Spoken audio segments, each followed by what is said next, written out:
Seorang balita asal Kampung Babakan, Desa Pasir Langu, Kecamatan Cisarua ditemukan selamat di tengah timbunan longsor.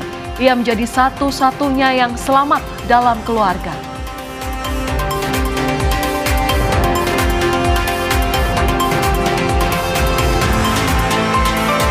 Banjir masih merendam kawasan arteri Karawang menuju Jakarta pada Kamis malam. Polisi disiagakan untuk mengantisipasi kecelakaan di lokasi banjir.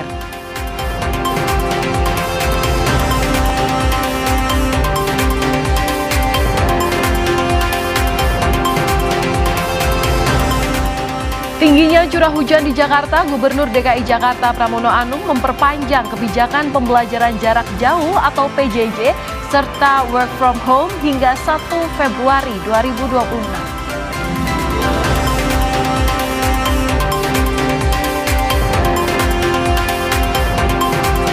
Tim SAR gabungan kembali mengevakuasi 2 kantong jenazah saat operasi pencarian korban longsor di Cisarua, Bandung Barat. Total 55 body pack telah dievakuasi.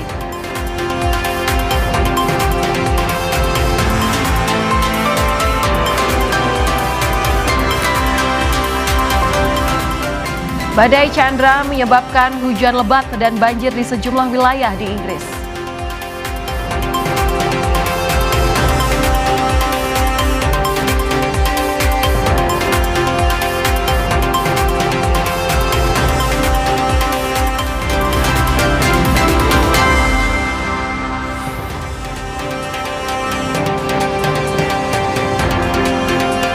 Halo saudara, selamat malam. Apa kabar Anda hari ini? Selamat datang di Kompas Malam edisi hari ini, Kamis 29 Januari 2026.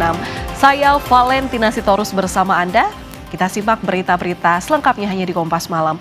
Informasi yang pertama untuk Anda, saudara. Seorang pedagang sate di kawasan Malioboro, Yogyakarta menangis histeris sambil berguling di jalur pedestrian saat petugas Satpol PP menggelar razia di kawasan Malioboro.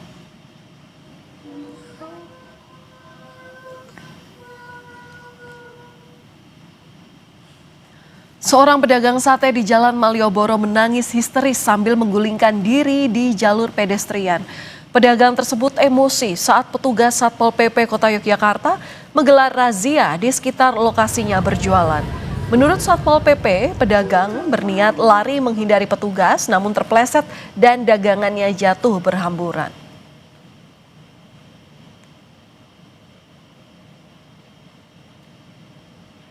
Lari dan menumpahkan barang dagangannya dan kemudian dia gulung-gulung di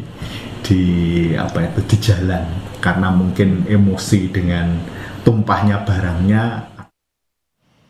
Akibat cuaca buruk, 2 truk terguling di lambung kapal KMP Salindo Mutiara 1 saat berlayar dari Pelabuhan Lembar Lombok menuju Pelabuhan Padangbai Karangasem, Bali. Truk menimpa 2 sepeda motor. Menelan korban lagi dikarenakan gelombang besar. Saat kejadian, kapal tengah berada di perairan Selat Lombok. Kapal yang mengangkut 4 truk besar, 8 mobil, serta 19 sepeda motor tiba-tiba dihantam gelombang tinggi. Kapal oleng dan 2 truk di dalamnya terguling. Akibatnya, 2 sepeda motor yang terparkir ringsek tertimpa truk dan tidak ada korban jiwa dalam insiden ini. KMP Salindo menelan korban lagi. Saudara, banjir masih merendam kawasan arteri Karawang menuju Jakarta pada Kamis malam. Polisi disiagakan untuk mengantisipasi kecelakaan di lokasi banjir.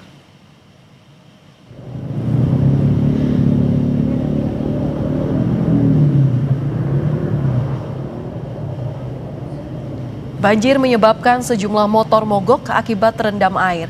Kendaraan roda 4 juga terpaksa berjalan pelan untuk menghindari kecelakaan. Sejumlah polisi juga disiagakan untuk membantu pengendara yang mengalami mogok dan mengantisipasi kecelakaan akibat lubang jalan yang cukup dalam.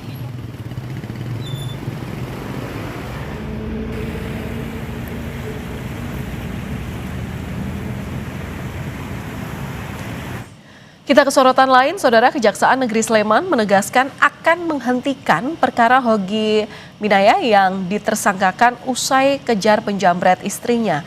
Kejaksaan juga menyebut akan mempertemukan Hogi dengan keluarga terduga penjamret yang tewas saat melarikan diri. Kejari Sleman akan mengupayakan penghentian kasus Hogi Minaya. Hogi ditetapkan sebagai tersangka oleh Polres Kabupaten Sleman setelah mengejar 2 pelaku penjamretan yang berakhir tewas akibat kecelakaan lalu lintas. Peristiwa ini menarik perhatian publik. Komisi 3 DPR RI bahkan memanggil Kapolres serta Kejari Sleman dalam rapat dengar pendapat di DPR.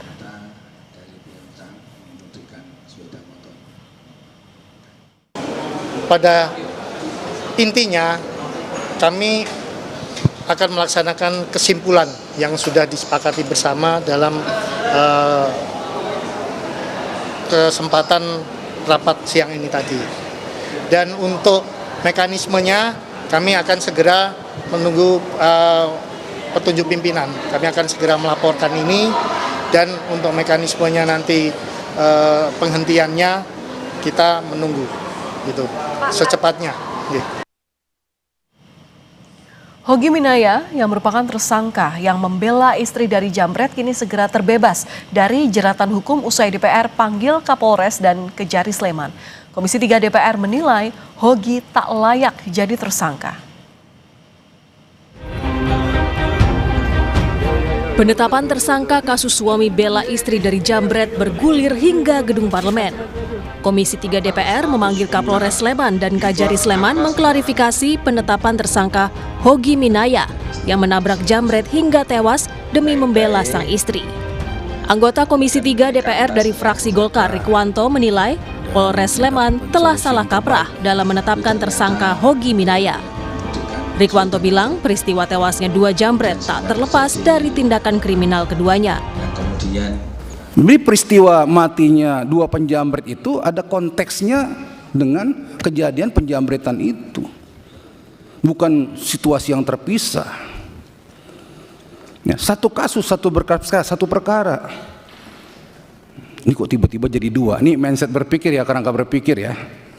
Ya, jadi kalau menurut saya sudah salah kaprah dari awal. Di hadapan anggota Komisi 3 DPR, Kapolres Sleman meminta maaf telah keliru dalam penegakan hukum yang menjerat Hogi Minaya. Pada saya itu hanya mau melihat kepastian hukum, ya. Namun rupanya penerapan pasalnya kami mungkin kurang tepat. Pasal seperti ini kami mohon maaf kepada seluruh masyarakat Indonesia dan utamanya kepada Pak Yogi dan Ibu Arsita. Usai rapat bersama Kapolres Sleman dan Kajari Sleman, Komisi 3 DPR memberi kesimpulan jika kasus yang menjerat Hogi sebagai tersangka harus dihentikan. Ketua Komisi 3 DPR Habibur Rahman menilai Hogi tak layak jadi tersangka. Terhadap Pak Hogi ini tidak layak untuk ditetapkan sebagai tersangka, dan terhadap peristiwa tersebut tidak layak untuk dinyatakan sebagai peristiwa pidana. Karena itu tadi kami membuat kesimpulan meminta agar ya perkara ini dihentikan. Jadi bukan RJ ya, dihentikan. Kasus Hogi Minaya bermula pada April tahun lalu saat motor Arsita dipepet 2 pelaku jambret. Melihat istrinya jadi sasaran penjambretan, Hogi Minaya mengejar pelaku. Hogi yang menggunakan mobil sempat beberapa kali bersenggolan dengan motor pelaku. Pelaku akhirnya kehilangan kendali lalu menabrak tembok dan tewas di tempat. Akibat perbuatan tersebut, Hogi Minaya ditetapkan jadi tersangka. Kejari Sleman mengaku akan menghentikan kasus yang menjerat Hogi Minaya sesuai dengan kesimpulan pada RDPU bersama Komisi 3 DPR. Sementara istri Hogi, Arsita Minaya, menyambut baik keputusan itu. Maju. Ya. Alhamdulillah saya Simpulan. Ucapkan terima kasih kepada seluruh masyarakat Indonesia yang sudah memberi atensi kepada kami. Alhamdulillah saya dan suami mendapatkan keadilan seadil-adilnya. Suami saya pada hari ini mendapatkan keadilan, kebebasan yang dari pertama kami minta. Alhamdulillah matur nuwun untuk Bapak pimpinan DPR yang sudah benar-benar mengayomi kami, mendengar kami, saya ucapkan terima kasih untuk seluruh lapisan masyarakat Indonesia. Matur nuwun, matur nuwun. Ya. Kini kepastian penghentian proses hukum Hogi Minaya tengah disiapkan Kejaksaan Negeri Sleman. Tim Liputan, Kompas TV. Dan bagaimana ujung kasus hukum suami kejar jambret yang jadi tersangka? Kita bahas bersama kuasa hukum Hogi Minaya, Teguh Sri Raharjo. Selamat malam Pak Teguh, apa kabar? Selamat malam Mbak Valen. Alhamdulillah baik. Kabar baik. Semua penontonnya. Terima kasih sudah mau bergabung bersama kami di Kompas Malam. Pak Teguh, ini kan usai audiensi kemarin dengan DPR Komisi 3. Apa yang kini ditunggu dari perkara ini?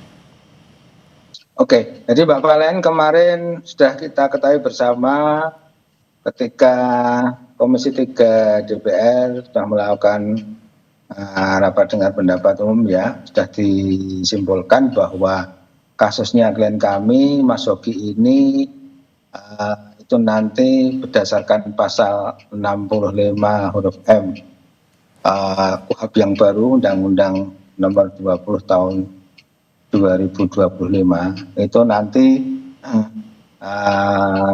ditutup perkaranya ya demi untuk kepentingan hukum.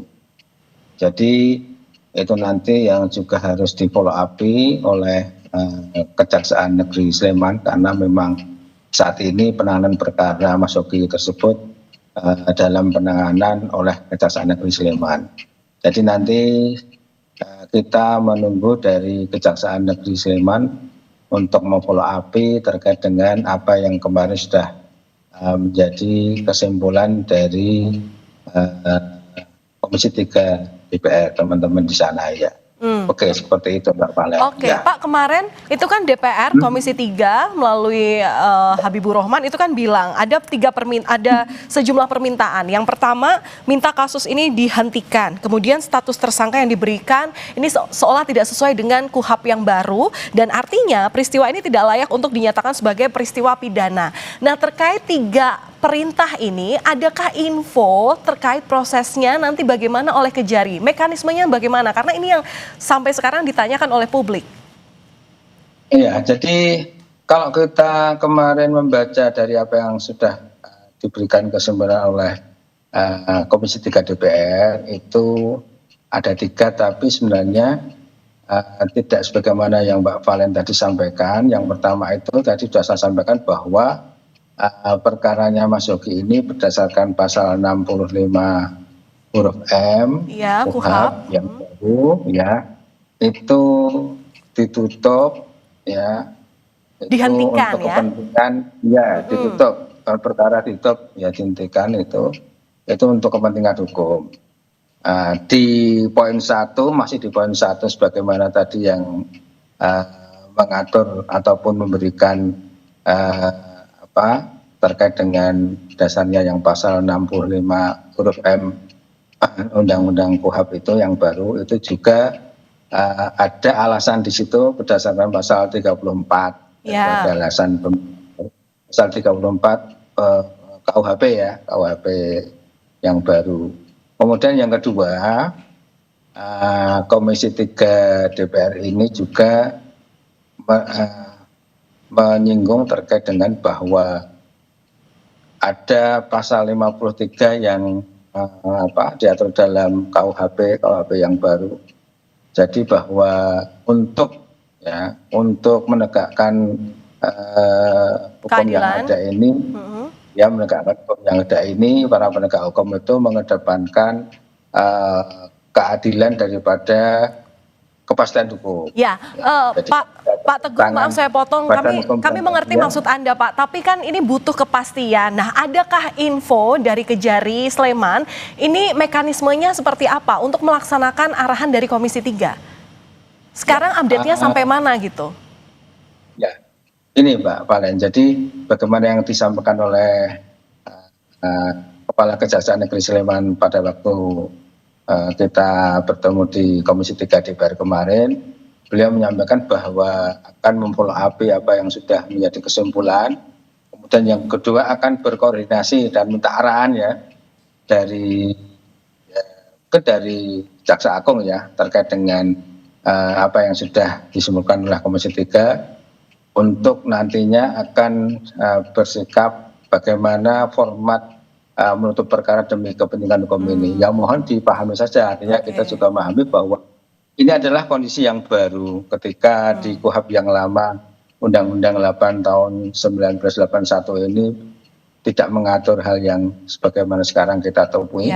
Namun di KUHP yang baru sekarang ini diatur seperti itu, tentu ini masa transisi yang sekiranya memang harus kita maklumi. Ini kan beberapa hal yang sekiranya akan dilakukan oleh para penegak hukum, terutama dalam hal ini adalah kepolisian, kejaksaan. Ini kan juga mereka akan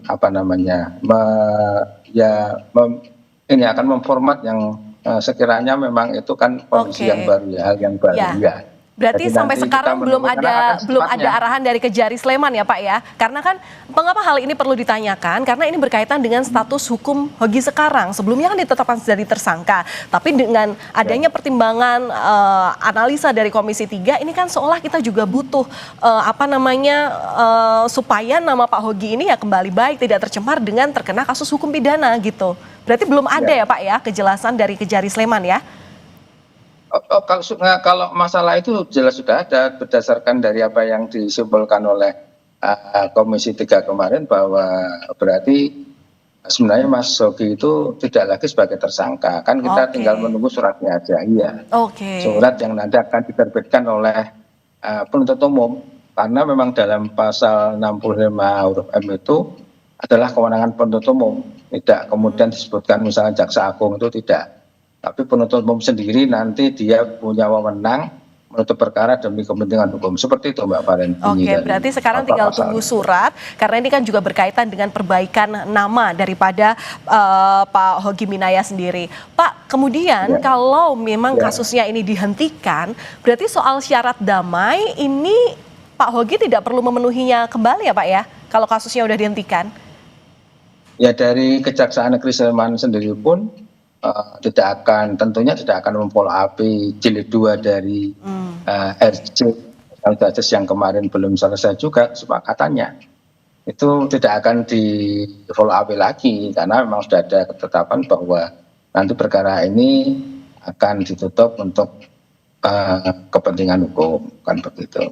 Pak, singkat saja, apa yang ingin keluarga sampaikan soal dukungan publik terhadap kasus yang menimpa Pak Hogi Minaya? Jadi memang klien kami sendiri, kami juga begitu benar-benar mengucapkan terima kasih atas dukungan, atensi, support dari masyarakat, demikian juga teman-teman di Komisi 3, media massa yang betul-betul mengcover, memberikan atensi, support terkait dengan penyelesaian kasusnya Mas Hogi ini, sehingga kemudian alhamdulillah di hari kemarin Komisi 3 juga sudah menghasilkan suatu kesimpulan bahwa perkara ini harus ditutup untuk kepentingan hukum. Baik, terima kasih Pak sudah menyampaikan pandangannya ke Kompas Malam Kompas TV. Sehat selalu untuk kuasa hukum Hogi Minaya, Bapak Teguh Sri Raharjo. Terima kasih Pak. Selamat malam. Terima kasih, sama-sama Mbak Valen. Selamat malam. Saudara, kami akan kembali usai jeda dengan informasi mengenai seorang pensiunan guru berusia 80 tahun ditemukan tewas dalam kondisi terbakar. Korban dirampok dan dibunuh oleh tetangganya sendiri.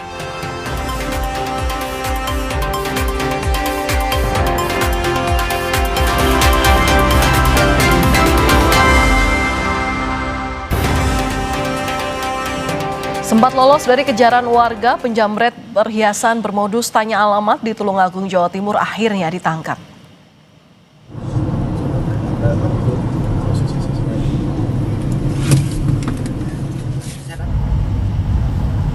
Inilah rekaman video saat aksi pengejaran terhadap pelaku jambret. Pelaku kabur setelah merampas kalung emas milik warga di Desa Tanggung pada Senin lalu.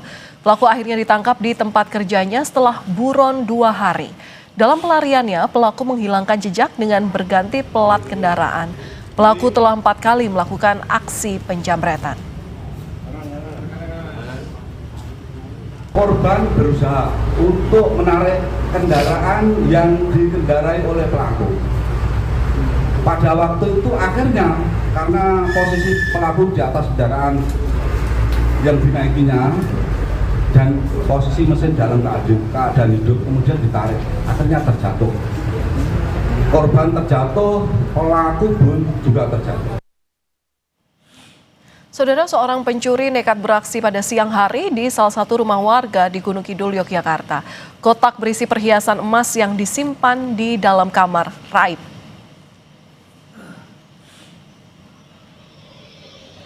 Pelaku terpantau kamera pengawas datang mengendarai sepeda motor dan membawa keranjang. Setibanya di rumah korban, pelaku sempat mengecek situasi di sekitar lokasi sebelum akhirnya masuk ke dalam rumah.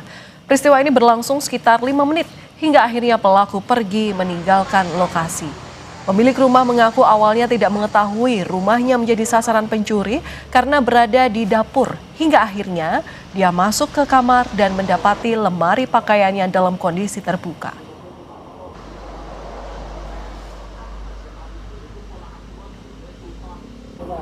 Biasanya kalau saya itu sholat duha itu langsung saya itu ngecek pintu. Kemarin itu lupa, saya itu langsung ke belakang. Terus apa aja? Cincin. Ya. Emas. Ya seharga 4 juta. Saudara, eksekusi rumah dinas di Kompleks Perumahan TNI AD milik Korem 061 Surya Kencana, Jawa Barat diwarnai adu mulut antara penghuni dan juru sita pengadilan. Penghuni menolak mengosongkan rumah dan meminta perpanjangan izin tinggal.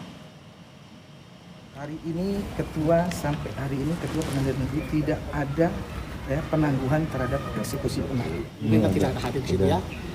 Adu mulut antara warga dan petugas jurusita tak bisa dihindari saat eksekusi rumah dinas di Kompleks Perumahan TNI AD milik Korem 061 Surya Kencana, Jawa Barat. Warga meminta keringanan perpanjangan izin tempat tinggal. Dan Rem 061 Surya Kencana, Brigjen Thomas Rajunio, menyebut sengketa sudah berlangsung lama dan telah dilakukan beberapa kali mediasi. Tahun 2018 tergugat membawa kasus ini ke pengadilan dan dimenangkan penggugat Korem 061 Surya Kencana. Hari ini sudah ditangani oleh Pengadilan Negeri Bogor. Memang ceritanya ini adalah rumah yang bersengketa. Sebetulnya rumah milik Kodam 3 milik Korem 061 Surya Kencana, ada 11 rumah. Kemudian sudah dilaksanakan mediasi dari zaman dulu sebetulnya. Kemudian tahun 2018 mereka mengajukan gugatan ke Pengadilan Negeri Bogor. Kemudian 2019 sudah diputuskan bahwa Korem adalah pemilik sah dari rumah kelas 2 tersebut. Seorang pensiunan guru berusia 80 tahun ditemukan tewas dalam kondisi hangus terbakar. Korban dirampok dan dibunuh oleh tetangganya sendiri. Kasus kematian Christina, seorang pensiunan guru di Palembang, Sumatera Selatan, akhirnya terungkap. Dari penyelidikan polisi, diketahui pelaku adalah tetangga korban. Sebelumnya, korban dilaporkan hilang oleh keluarga pada 16 Januari, usai berpamitan untuk berobat ke Rumah Sakit Bayangkara, Palembang. 27 Januari lalu, Christina ditemukan di perkebunan kelapa sawit Tanjung Lago, Kabupaten Banyuasin, dalam kondisi hangus terbakar. Pelaku juga membawa kabur mobil korban. Pelaku ditangkap di Tulung Agung, Jawa Timur, beserta 2 orang lainnya yang berperan sebagai penjual dan penada hasil curian. Melakukan komunikasi dengan WA, minta diantar oleh korban ke rumah temannya, dan pengakuan dari pelaku dia sudah mempersiapkan seutas tali untuk menjerat dari korban ini. Motifnya adalah motif ekonomi, di mana mobil yang diambil oleh pelaku dijual kepada salah satu saksi. Kematian korban secara tak wajar meninggalkan duka mendalam untuk keluarga. Keluarga minta tersangka dihukum seberat-beratnya.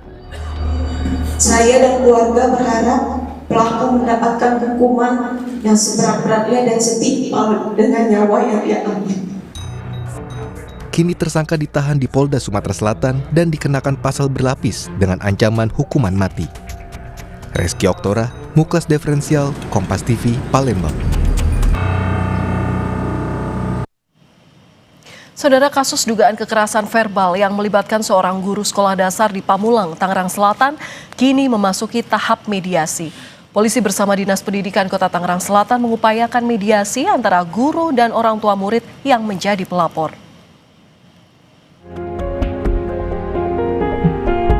Kasus pidana dugaan kekerasan verbal seorang guru sekolah dasar di Pamulang, Tangerang Selatan terhadap muridnya kini memasuki babak baru. Polisi berupaya untuk menerapkan restoratif justice. Dalam agenda mediasi yang didampingi Dinas Pendidikan Kota Tangerang Selatan serta Komisi Perlindungan Anak Indonesia, sang guru Kristiana Budiati meminta maaf pada keluarga pelapor. Sementara pelapor juga menerima maaf dari Kristiana. Namun hingga kini, laporan terhadap Kristiana belum dicabut. Di dalam upaya restoratif justice tersebut, pihak terlapor mengutarakan permohonan maaf kepada pelapor dalam hal jika memang ada perbuatan yang kurang berkenan kepada pihak pelapor. Dan pihak pelapor pun sudah membuka ruang untuk hal tersebut, namun memang keputusan untuk apakah ini perkara diselesaikan secara restoratif justice atau tidak, pihak pelapor masih meminta waktu dan meminta ruang. Kasus guru Kristiana Budiati yang dilaporkan orang tua murid menjadi sorotan. Kristiana yang berniat menegur murid agar lebih berempati pada temannya yang terjatuh saat lomba, justru berbuntut pada laporan polisi. Warga yang menyayangkan pelaporan terhadap Kristiana memberikan petisi di situs change.org bertajuk Keadilan untuk Seorang Guru. Petisi ini sendiri sudah ditandatangani lebih dari 26.000 warga. Kini, publik menanti hasil dari upaya restoratif justice yang tengah ditempuh polisi. Eka Marlubi, Kompas TV, Tangerang Selatan. Saudara, tingginya curah hujan di Jakarta masih tinggi. Gubernur DKI Jakarta Pramono Anung memperpanjang kebijakan pembelajaran jarak jauh atau PJJ serta work from home hingga 1 Februari 2026.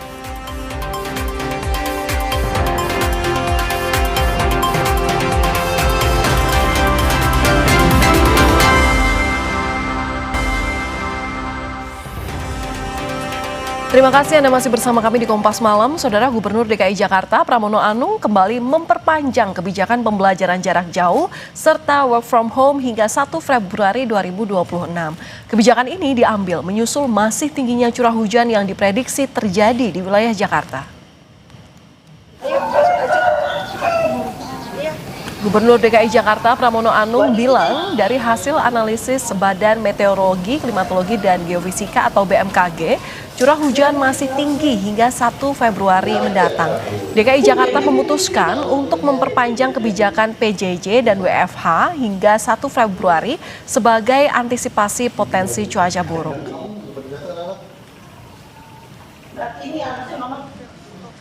Dari hasil BMKG, kemungkinan besar bahwa curah hujan itu masih tinggi sampai dengan tanggal 1 Februari.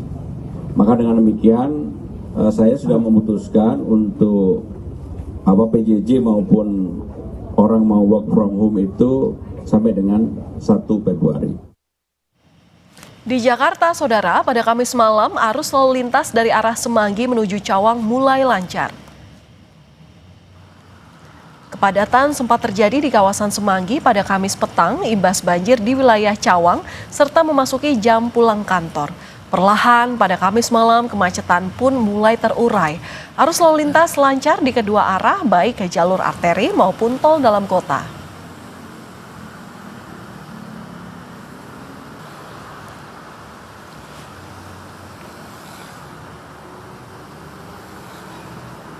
Bendung Katulampa Bogor kembali mengeluarkan peringatan siaga banjir. Ketinggian air Bendung Katulampa mencapai 150 cm, level siaga 3.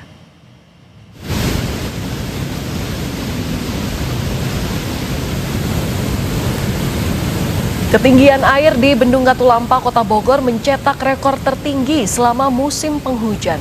Meteran pengukur air menunjukkan angka 150 cm dengan level siaga 3. Naiknya permukaan air ini disebabkan oleh hujan yang terus mengguyur kawasan hulu di kawasan wisata Puncak sejak siang. Warga yang tinggal di bantaran Sungai Ciliwung diminta waspada karena sewaktu-waktu banjir bisa datang.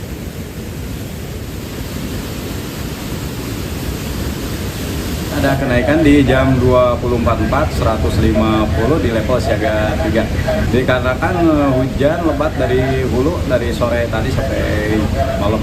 Mudah-mudahan potensinya menurun, soalnya di puncak aja udah mereda. Emang sepanjang hari ini dari pagi hingga saat ini masih terus menerus hujan, cuman hujannya bervariasi hujan, terus gerimis, hujan lagi, gerimis lagi. Untuk warga di bantaran kali Sungai Ciliwung dimohon tetap siaga dan waspada di musim penghujan. Dan untuk mengetahui situasi terkini akibat dampak banjir di Jakarta, sudah terhubung jurnalis Kompas TV Eril Wiranata dan juru kamera Andika Pratama di kawasan Selipi, Jakarta Barat, dan juga jurnalis Kompas TV Jihan Jufri dan juru kamera Junaidi Saputra di kawasan Semanggi, Jakarta Selatan. Kita ke kawasan Selipi, Jakarta Barat terlebih dahulu. Selamat malam Eril, bagaimana situasi lalu lintas di kawasan Anda?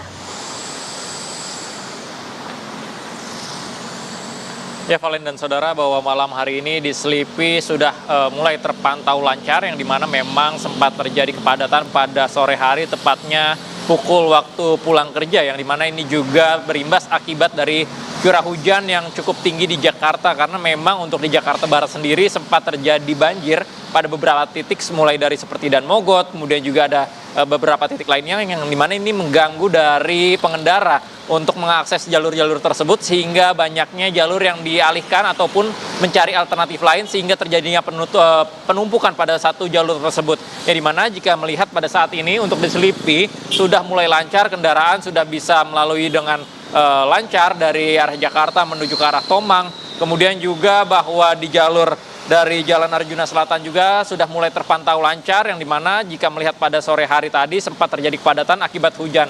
Yang dimana memang hujan ini diprediksi akan terjadi di Jakarta ini akan pada beberapa hari ke depan, sehingga bagi pengendara ini diimbau untuk tetap menjaga keselamatan pada saat mengendarakan pada saat waktu hujan. Valen.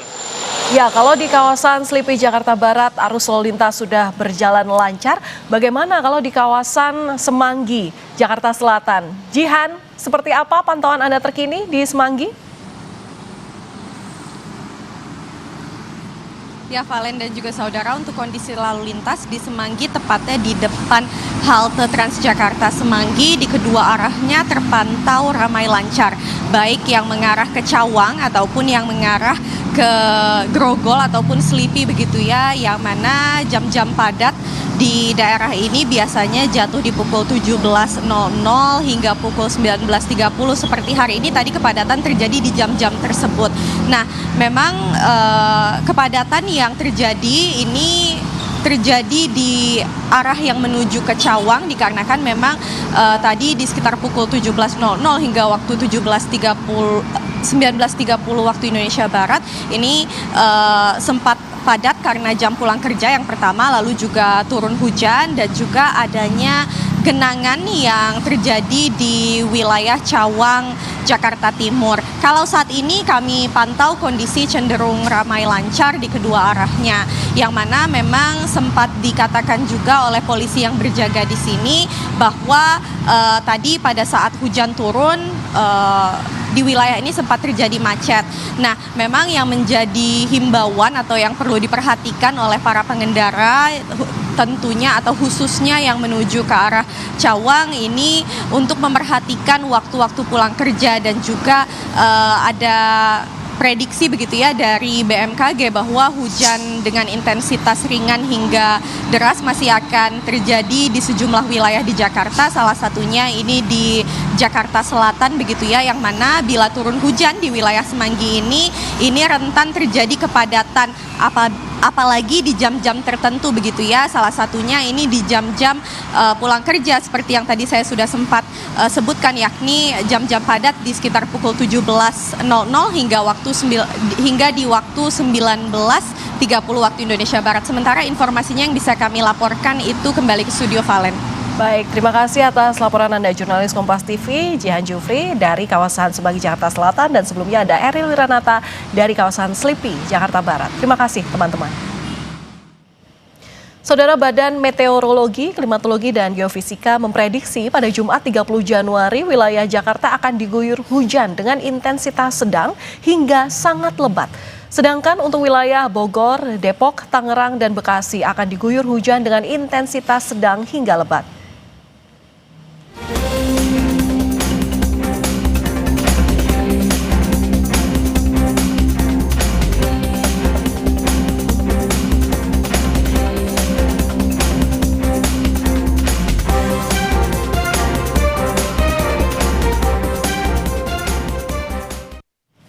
Informasi usai jeda, Saudara, tim SAR gabungan kembali mengevakuasi 2 kantong jenazah korban longsor di Cisarua, Bandung Barat. Total ada 55 body pack yang telah dievakuasi.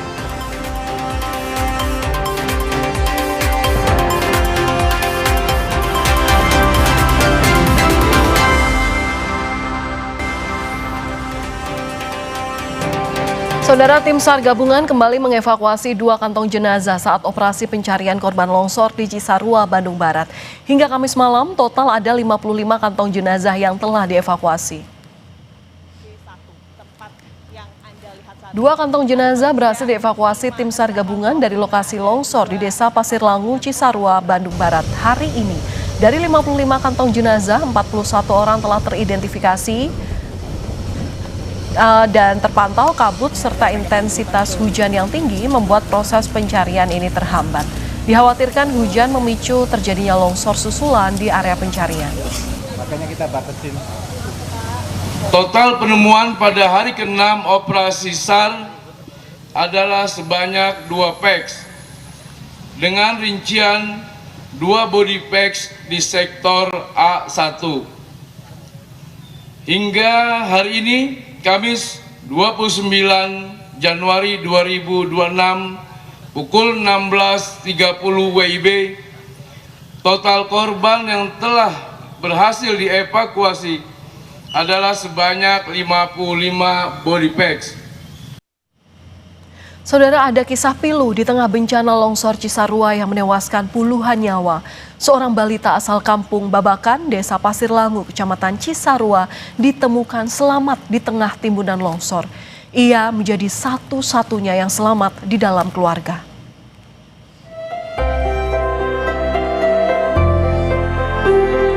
Memilukan, Arsya, balita 2 tahun ini kini diasuh kerabatnya. Ia menjadi satu-satunya dalam keluarga yang selamat dalam longsor di Desa Pasir Langu, Cisarua, Bandung Barat, Jawa Barat.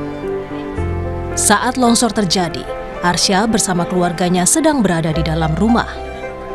Arsya diselamatkan lebih dulu oleh sang ayah dengan cara ditaruh di atas genting rumah. Namun ketika sang ayah turun untuk menolong istri dan kakak Arsya, longsor kedua datang dan langsung menimbun rumah. Sedang ada di rumah semua, kan waktu itu kejadian sekitar ya waktu tidur kan jam 3 ya semuanya ada di rumah gitu. Itu rumahnya yang di kampung apa, Pak? Kampung Babakan, Pasir Kuning itu. Ya titik pertama itu rawat itunya. Setelah diangkat kan, didorong ke atas genting gitu. Disimpan di atas genting. Udah gitu dia menyelamatkan keluarnya lain, ya akhirnya udah selamatan lagi, menyelamatkan mereka, akhirnya datang lagi longsor yang kedua. 2 kali longsoran terjadi dalam selang waktu berdekatan. Longsor kedua menjadi yang paling mematikan. Jenazah orang tua Arsya, Komarudin dan Epon telah ditemukan dan diidentifikasi, serta langsung dimakamkan di dekat kediaman kerabatnya. Sementara itu kakak Arsya, Feby, masih dicari tim SAR gabungan. Ahmad Fadilah, Kompas TV, Kabupaten Bandung Barat, Jawa Barat. Dan saudara, di tengah kesibukan dapur umum pengungsian korban longsor di Cisarua, Bandung Barat, seorang chef berkebangsaan Perancis ikut bekerja bersama relawan untuk menyiapkan makanan bagi korban longsor. Memasak bukan demi nama, tapi demi kemanusiaan. Dan berikut liputan jurnalis Kompas TV Niko Anggriawan dan juru kamera Bimo Wicaksono dari Kabupaten Bandung Barat, Jawa Barat. Dapur umum merupakan salah satu instrumen penting dalam siaga kebencanaan. Salah satunya di posko bencana di SDN Desa Pasir Langu saat ini merupakan ada salah satu dapur umum yang chefnya ini merupakan chef yang berasal dari Perancis. Langsung didatangkan dari Indonesian Chef Association atau ICA yang mana saat ini mereka sedang mempersiapkan makanan-makanan untuk pengungsi di Desa Pasir Langu, Kecamatan Cisarua, Kabupaten Bandung Barat. Dan saat ini di sebelah saya sudah ada Chef David. Halo Chef David. Apa kabar? Kita ingin tanya-tanya sedikit Chef terkait dengan keterlibatan Chef ada di sini. Yang pertama, kenapa Chef David tergerak hatinya untuk membantu korban tanah longsor yang terjadi di sini? Kalau dibilang itu namanya semua namanya takdir. Tapi kemarin baru ketemu teman-teman Chef Ica, ada satu hari Chef D, dan saya ikut sama teman dari Chef Asosiasi Indonesia. Pas ikut sama mereka, saya pikir saya mau jadi anggota. Jadi masuk member, saya masuk di grup WhatsApp mereka, dan ada tulisan ada bencana, butuh orang di Lembang untuk bantu-bantu masak. Jadi langsung ke sini ya, tadi ini ya. Oke, berarti memang tidak sengaja sebenarnya Chef ya? Tidak sengaja awalnya. Jadi awalnya pas datang hari pertama saya bilang oke, saya mau bantu satu hari. Hari kedua datang, hari ketiga datang. Terus hari ini harusnya ada acara, tapi datang lagi karena saya pikir kalau saya di rumah atau apa, saya tahu teman di sini kondisinya, jadi ya datang aja lagi. Chef, apakah ini merupakan pengalaman pertama dalam menangani posko bencana? Bencana pertama kali. Dan ini bukan jauh. Kalau jauh mungkin saya tidak bisa pergi. Ini dekat, saya lihat kok 1 jam dari rumah, 1 jam kurang lebih. Jadi saya bilang sama istri, saya mau ke sana, saya mau lihat kondisi, apa bisa bantu atau gimana. Ya, alhamdulillah pas di sini ya semampu saya bantu karena memang menu itu lokal, tapi menunya juga saya pernah lihat. Jadi apa yang saya bisa bantu nanti itu karena tes Sundanese ya saya ikut sama teman-teman ini ya juga. Lagi masak apa Chef? Boleh ditunjukkan kepada pemirsa Kompas TV? Terong balado, sorry. Terong balado ini. Ya. Rencana sampai kapan di sini? Masih ada 2 minggu total ya, no? Iya. Mungkin saya dengar 2 minggu bisa lebih, bisa ini. Tapi kalau insya Allah kalau belum saya ada kegiatan datang di sini. Tapi tetap enjoy ya Chef ya? Oh tetap. Senang sekali ya. Terima kasih Sami-sami atas waktunya. Sama Kompas TV, sehat selalu Chef. Sehat selalu Chef. Sehat selalu. Itu tadi saudara merupakan wawancara kita dengan Chef David yang merupakan chef dari Prancis yang membantu para pengungsi untuk memberikan atau memasak makanan-makanan yang nantinya akan diberikan kepada pengungsi yang ada di Desa Pasir Langu, Kecamatan Cisarua, Kabupaten Bandung Barat. Niko Anggriawan, Bimo Wicaksana, Kompas TV, Bandung Barat. Kami masih akan kembali usai jeda dengan informasi mengenai badai Chandra yang memicu hujan lebat dan banjir di sejumlah wilayah di Inggris.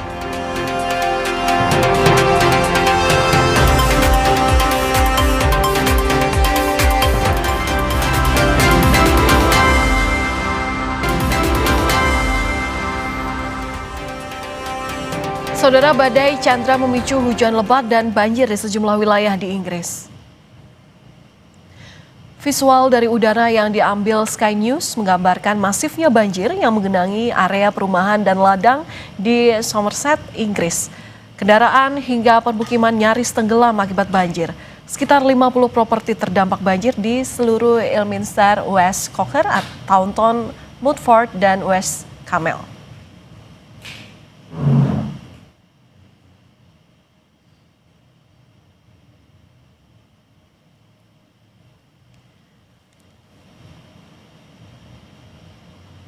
Saudara, jangan lupa 3 hari lagi mulai 1 Februari Kompas TV pindah channel. 1 langkah lebih dekat, 1 langkah makin terpercaya. Dapatkan selalu berita dan informasi terupdate Kompas TV di televisi Anda di channel 11 pada perangkat TV digital atau set-top box. Dan kami tutup Kompas Malam sampai di sini. Namun kami ingatkan untuk selalu penuhi kebutuhan hidrasi Anda sepanjang hari dengan air mineral yang pasti sejuknya. Saya Valentina Sitorus pamit. Terima kasih atas perhatian Anda.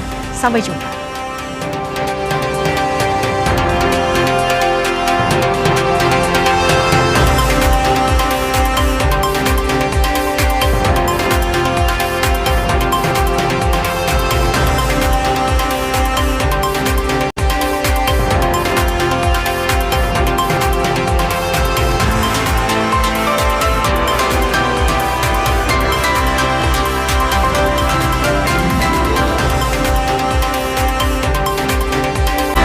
Terima kasih Anda telah menyaksikan